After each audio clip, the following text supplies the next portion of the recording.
શ્રી ગણેશાય નમઃ। મિત્રો, આપ જોઈ રહ્યા છો યુટ્યુબ ચેનલ ધાર્મિક વ્રતકથા। આપ સૌનું હાર્દિક સ્વાગત છે। આજે આ વિડીયોમાં આપણે જાણીશું ભાદરવા માસની પૂર્ણિમા વિશે। પૂર્ણિમા ક્યારે છે? તારીખ 6 સપ્ટેમ્બર 2025 કે 7 સપ્ટેમ્બર? આ પૂર્ણિમાનું શું મહત્વ છે? આ પૂર્ણિમાની રાત્રે વર્ષનું છેલ્લું ચંદ્રગ્રહણ પડશે, તેની સંપૂર્ણ માહિતી। સૂતક ક્યારે લાગશે? ચંદ્રગ્રહણનો સમય શું હશે? પૂર્ણિમાની તિથિ ક્યારે છે? પૂર્ણિમાનું વ્રત ક્યારે કરવું? સત્યનારાયણ ભગવાનની કથા ક્યારે કરવી અને વ્રતનું શું મહત્વ છે? આ પૂર્ણિમા એટલા માટે પણ ખાસ છે કે આ દિવસે શ્રાદ્ધ પક્ષની શરૂઆત થાય છે, જે ભાદરવા માસના 16 દિવસ ચાલે છે, પૂર્ણિમાથી લઈને અમાવસ્યા સુધી। શ્રાદ્ધ વિશેની માહિતી પણ આપણે જાણીશું। જો આપને આ વિડિયો પસંદ આવે તો લાઇક અને શેર કરજો, અને જો આપ પહેલી વખત અમારી ચેનલ જોઈ રહ્યા છો તો સબસ્ક્રાઇબ કરી લેજો, જેથી આવનારા નવા વિડિયોની માહિતી આપને તરત મળે। ઓમ ત્ર્યંબકમ યજામહે સુગંધિમ પુષ્ટિવર્ધનમ ઉર્વારુકમિવ બંધનાન મૃત્યોર્મોક્ષ્યમામૃતાत्। બોલો શક્તિપતિ ભગવાન મહાદેવની જય, પિતૃદેવતાની જય। મિત્રો, ભાદરવા માસની પૂર્ણિમાને પિતૃપૂર્ણિમા પણ કહેવામાં આવે છે। આ દિવસે શ્રાદ્ધ પક્ષની શરૂઆત થાય છે। હિન્દુ ધર્મમાં આ દિવસ ખૂબ જ મહત્વનો માનવામાં આવે છે। કહેવાય છે કે આ દિવસે ચંદ્રદેવની પૂજા અને આરાધના કરવાથી શુભ ફળ મળે છે। પૂર્ણિમાના દિવસે ચંદ્ર 16 કળાએ ખીલેલો હોય છે અને આકાશમાં શોભે છે। જો વરસાદના કારણે આકાશ વાદળછાયું હોય અને ચંદ્ર દર્શન ન થાય તો પણ આ દિવસ ખૂબ જ પવિત્ર માનવામાં આવે છે। પૂર્ણિમા માતા મહાલક્ષ્મી, ભગવાન નારાયણ, મહાદેવ, પાર્વતીજી અને હનુમાનજીને સમર્પિત છે, પરંતુ ખાસ કરીને આ ભાદરવા પૂર્ણિમા પિતૃઓને સમર્પિત છે।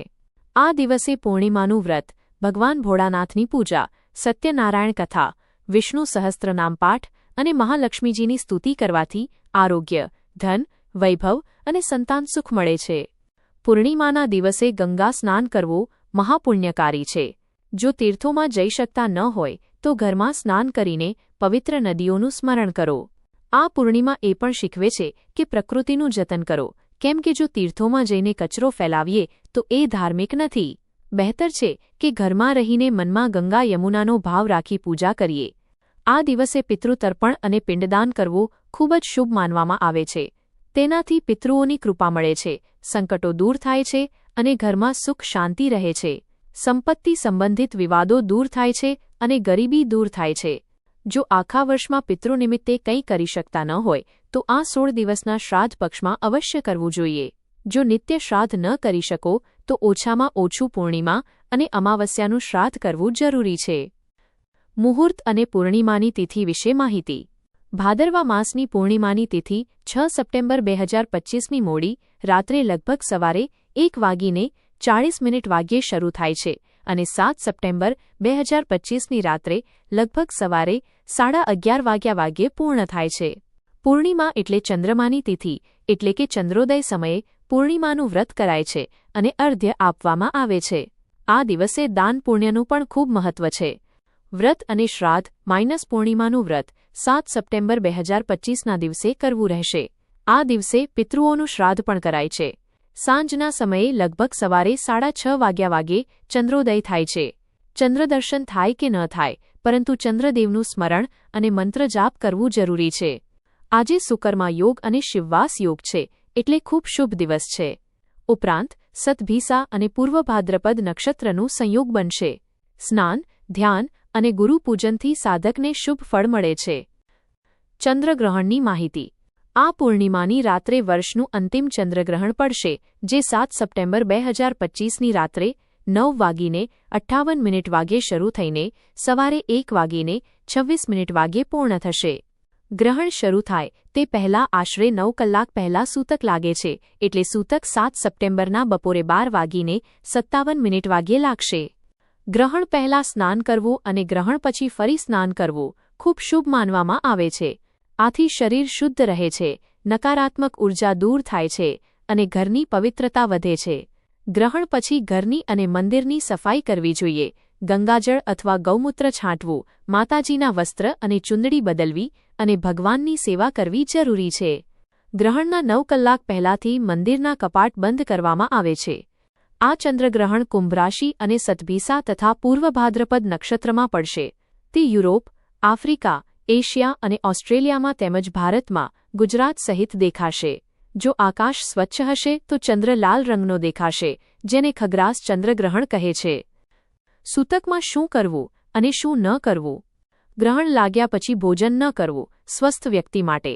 ગર્ભવતી મહિલાઓ, બીમાર વ્યક્તિઓ અને નાના બાળકોને ભોજન કરવાની પરવાનગી છે, પરંતુ ભોજનમાં તુલસીદળ અથવા ડાબ ઘાસનો ટુકડો મૂકવો. માટલાના પાણીમાં પણ તુલસી પાન નાખવું જોઈએ. તૈયાર ભોજનમાં તુલસીદળ રાખવાથી અશુભ પ્રભાવ દૂર થાય છે. ઘરના મંદિરમાં પણ 2 તુલસીદળ મૂકવા જોઈએ. ચંદ્રગ્રહણનું વૈજ્ઞાનિક કારણ. ગ્રહણ એ એક ખગોળીય ઘટના છે. જ્યારે પૃથ્વી સૂર્ય અને ચંદ્ર વચ્ચે આવે છે અને સૂર્યનો પ્રકાશ પૃથ્વી રોકી લે છે, ત્યારે ચંદ્ર પર પૃથ્વીની છાયા પડે છે, જેને ચંદ્રગ્રહણ કહે છે. ધાર્મિક માન્યતાઓ અનુસાર આ ઘટના રાહુ અને કેતુની કથા સાથે જોડાયેલી છે. ગ્રહણ દરમિયાન શું કરવું? ગ્રહણ દરમિયાન ઇષ્ટદેવનો જાપ, મહાદેવના મંત્ર અથવા ચંદ્રદેવના મંત્રોનું પાઠ કરવું શુભ છે. ચંદ્રદેવ મનના કારક હોવાથી તેમની પૂજા કરવાથી માનસિક શાંતિ મળે છે. ગ્રહણ પહેલાં 12 વાગ્યા પહેલાં ભગવાનની પૂજા ઉપાસના કરવી શ્રેષ્ઠ માનવામાં આવે છે. પૂર્ણિમા અને શ્રાદ્ધ પક્ષનું મહત્વ. આ દિવસે પિતૃ તર્પણ, પિંડદાન અને સ્નાન કરવાથી પાપનો નાશ થાય છે, પિતૃદોષ દૂર થાય છે અને સંતાન સુખ તેમજ દાંપત્ય સુખ મળે છે. ભાદરવા પૂર્ણિમાની પૂજા અને વ્રત વિધિ. આજે ભાદરવા માસની પૂર્ણિમા છે. આ દિવસે ભક્તો સવારે વહેલા ઉઠીને સ્નાન કરીને શુદ્ધ વસ્ત્ર ધારણ કરે, ઘરના મંદિરમાં જઈને ઇષ્ટદેવની પૂજા કરે, સૂર્યદેવને અર્ઘ્ય આપે અને ગાયત્રી મંત્રનો જાપ કરે. જો ગાયત્રી મંત્ર ન આવડતો હોય તો ઓમ સૂર્યાય નમઃ મંત્ર જપી શકાય. પછી ઘરના મંદિરમાં ભગવાન વિષ્ણુ, માતા મહાલક્ષ્મી અને ચંદ્રદેવની મૂર્તિ અથવા ચિત્ર સ્થાપિત કરીને પૂજા કરવી.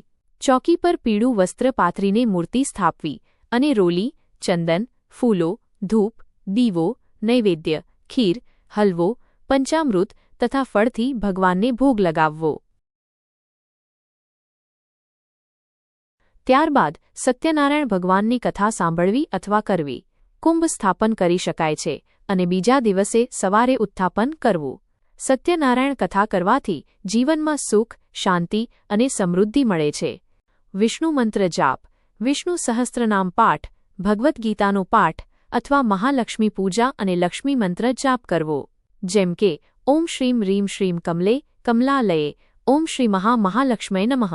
પૂજા બાદ જરૂરિયાતમંદોને અન્ન, વસ્ત્ર, ધન અથવા સફેદ વસ્તુઓનું દાન કરવું, જેમ કે દૂધ, ચોખા, ખાંડ, મિશ્રી, સફેદ પેંડા. આથી પુણ્ય મળે છે અને ચંદ્રદોષ દૂર થાય છે. પિતૃતર્પણ અને શ્રાદ્ધ. આ દિવસે પિતૃતર્પણ પણ કરાય છે. બપોરે 11 વાગ્યા પછી પિતૃકાર્ય કરવું શ્રેષ્ઠ માનવામાં આવે છે. હાથમાં જલ લઈને તેમાં ચપટી તલ નાખીને પિતૃસ્મરણ સાથે તે જલ પીપળાના વૃક્ષને અર્પણ કરવું અથવા સૂર્યદેવને અર્પણ કરવું. પિતૃઓ તૃપ્ત થાય છે.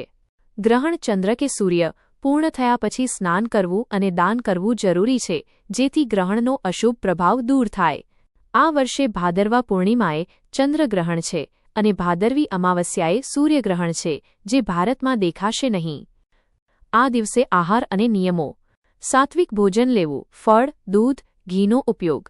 ગ્રહણને કારણે ભોજન ન લઈ શકાય તો ફલાહાર કરી શકાય. જલવાળી વાનગીઓ ટાળવી શ્રેષ્ઠ છે. તુલસીદળ રાખીને જ ભોજન કરવું. તામસિક ખોરાક, માંસ, મદિરા, વ્યસનનો ત્યાગ કરવો. ક્રોધ ન કરવો. નકારાત્મક કાર્યોથી દૂર રહેવું. સાંજે તુલસીદીપ દાન અવશ્ય કરવું. ચંદ્ર દર્શન થાય તો ચંદ્રદેવને અર્પણ કરવું, ન થાય તો સ્મરણ કરવું. સૂતક લાગ્યા પછી મંદિરના કપાટ બંધ રાખવા અને બીજા દિવસે સ્નાન બાદ ઘરની સફાઈ કરીને મંદિર ખોલવું. પીપળાના વૃક્ષની પૂજા કરીને 7 પ્રદક્ષિણાઓ કરવી. ગાય માતાની સેવા કરવી, ગાયને ખવડાવવું. 16 દિવસ પિતૃશ્રાદ્ધ દરમિયાન કૂતરાને ખવડાવવું, કીડિયારું પૂરવું, વરુણદેવ, આકાશદેવ અને વાયુદેવનું સ્મરણ કરવું. પિતૃઓ સુગંધથી તૃપ્ત થાય છે, એટલે શ્રદ્ધાથી તર્પણ કરવું. પિતૃશ્રાદ્ધની તારીખો 7 સપ્ટેમ્બરથી 21 સપ્ટેમ્બર 2025.